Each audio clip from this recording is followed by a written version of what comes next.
Elon Musk X కి good bye చెప్పిన Linda యాకరినో పాసర్లపూడిలో మరోసారి టెన్షన్ పుట్టించిన గ్యాస్ లీక్.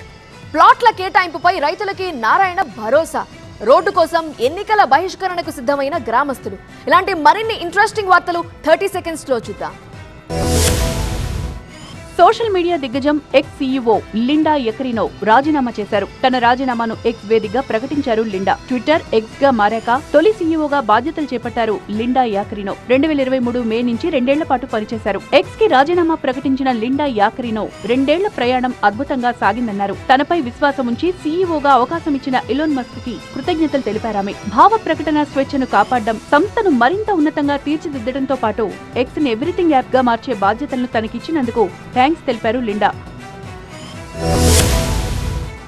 అంబేద్కర్ కోనసీమ జిల్లా మామిడికుదురు మండలం పాసర్లపూడిలో భూమి నుంచి గ్యాస్ ఎగిసిపడ్డం భయాందోళనలు రేపింది. ఓఎన్జీసీ వెల్ నెంబర్ 53లో రీడ్రిల్ చేస్తుండగా ఒక్కసారిగా గ్యాస్ ఎగజిమ్మింది. 20 మీటర్లకు పైగా ఎత్తు వరకు గ్యాస్ ఎగిసిపడ్డంతో గ్రామస్తులు తీవ్ర భయాందోళనకు గురయ్యారు. రీడ్రిల్ చేస్తున్న ఓఎన్జీసీ సిబ్బంది కూడా భయంతో పరుగులు తీశారు. సమీపంలో నివసిస్తున్న ప్రజలు కూడా ఉరుకులు పరుగులు పెట్టారు. అయితే ఓఎన్జీసీ టెక్నికల్ టీం గ్యాస్ ను చాకచక్యంగా కంట్రోల్ చేసింది. దాంతో పాసర్లపూడిలో పెను ప్రమాదం తప్పింది.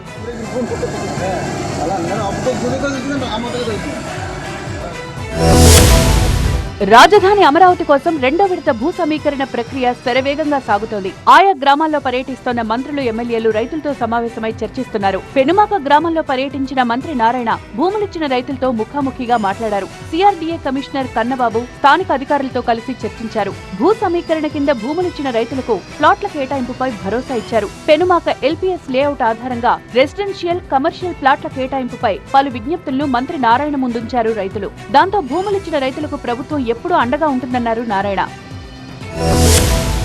స్థానిక సంస్థల ఎన్నికలకు సిద్ధమవుతోన్న వేళ నిర్మల్ జిల్లా కుబీర్ మండలం సాంగ్వి గ్రామస్తులు కీలక నిర్ణయం తీసుకున్నారు. తమ గ్రామానికి రోడ్డు వేయకపోతే స్థానిక ఎన్నికలను బహిష్కరిస్తామని హెచ్చరించారు. వెంటనే రోడ్డు నిర్మాణం చేపట్టాలని డిమాండ్ చేశారు. భైన్సా కుబీర్ ప్రధాన రహదారిపై బైఠాయించి తమ నిరసన తెలిపారు సాంగ్వి గ్రామస్తులు. అనేక సమస్యలతో తామంతా సతమతమవుతున్నామని, ముఖ్యంగా రోడ్డు లేక చాలా ఇబ్బందులు పడుతున్నామంటున్నారు. ఎన్నిసార్లు మొరపెట్టుకున్న అధికారులు, ప్రజాప్రతినిధులు పట్టించుకోవడం లేదంటున్నారు గ్రామస్తులు. బస్సులు రాక, వాహనాలు రాక అష్టకష్టాలు పడుతున్నామని వాపోయారు.